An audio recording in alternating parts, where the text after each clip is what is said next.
Welcome back to the PAC Sports Network at the Half, and we're joined now by senior guard Nate Peters of the Grove City Wolverines. Good to be here. Thanks so much for being with us. Now, Grove City at this point in the year, sitting in first place in the PAC standings, obviously just a few more games left in the regular season. Everyone else in the conference has been so up and down, and Grove City has been the model of consistency. Why has Grove City been able to stay so consistent? I think just we say before basically every game, every practice, just stay the course and play to the standard. The standard doesn't change based on wins or losses, and it's all effort. And everybody's been real good about just coming in, giving 100% every day, every practice, every given day. You'll come to see guys walking through, getting extra reps and stuff. And I think that's a huge part of our success. Is we're not satisfied. I was in here this morning and saw a couple young guys getting extra reps in, so it's great. And great season for you so far. Reached your 1,000th career point a couple of games ago against Geneva, and you did so with a season-high 26 points, scored your 1,000th on a steal and dunk at a pivotal moment in the game to give your team the lead. How memorable will your 1,000th be? Yeah, it was super cool, especially getting it on a dunk. I actually did know that the dunk would have been my 1,000th point right when I got the steal. I got pretty excited. What made it really great was had my parents and my grandparents there, and just seeing my teammates get really excited for me because they knew it was coming too.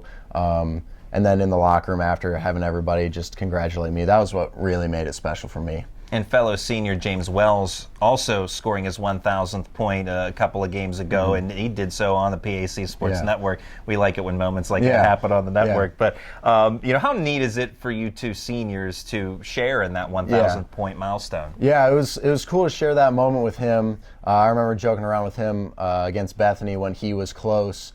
I said, hey, let me catch up a little bit, so we wanted to get in the same game. But super happy for James. He's a great teammate, fantastic player, and it was really cool to share that moment with him after I got that 1,000th too. And another recent milestone, Coach Lammy winning his 300th career game as head coach here at Grove City. What's it been like to play for him? It's been honestly such a blessing.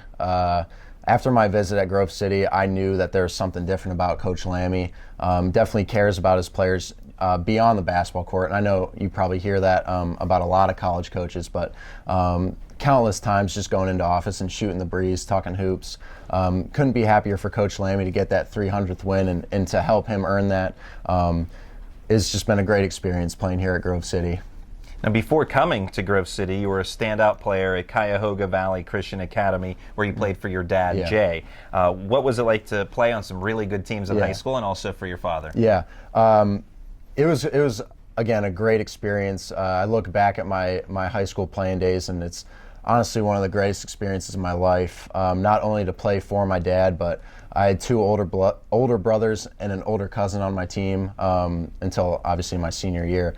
But some great memories were made in those seasons, far beyond the record books. But it was so much fun to play alongside my family and to play for my dad.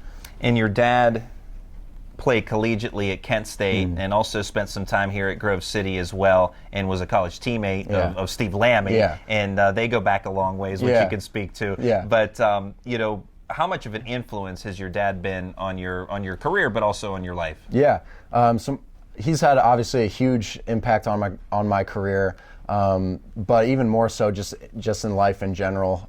Spending countless hours in the car with him, just shooting the breeze and getting close to him. My senior year, it was just me. So the rides to and from school, we got to spend a lot of time together and get really close. And obviously, everybody wants to look up to their dad as a man, and I've had that great opportunity to do so. And even having my dad as a coach has been a really great experience. And having him mold me into the player I am today has been really special. And I just couldn't be happier for our relationship. And you mentioned before we started this interview that Coach Lammy was in your parents' wedding. So obviously, Grove City kind of goes back a long ways. It is in your blood, so to speak. What does it mean to you to have played at Grove City and to have had such a strong career? Yeah, so Grove City is in my family a lot. My dad played here a couple of years. My uncle also played here, my dad's brother. So Grove City was always on my radar. It was kind of weird. Didn't really want to live in my dad and my uncle's shadow. But after my visit, it just felt right. Felt like the right place for me. And I remember the day after my visit, I made the decision to come here. And I remember getting a call from my uncle, and he was just super excited to have me be playing for Coach Lammy and being at Grove City. And I've never regretted my decision once to come here. It's such a special place with great people. I've been blessed with amazing professors, coaches, and teammates here, and I couldn't be happier with my decision to come to Grove City. It's been a special ride. That's Nate Peters, senior guard of the Grove City Wolverines. Thanks so much for your time, and good luck the rest of the way. Thanks for having me. We'll have the second half of today's game when we come back right after this.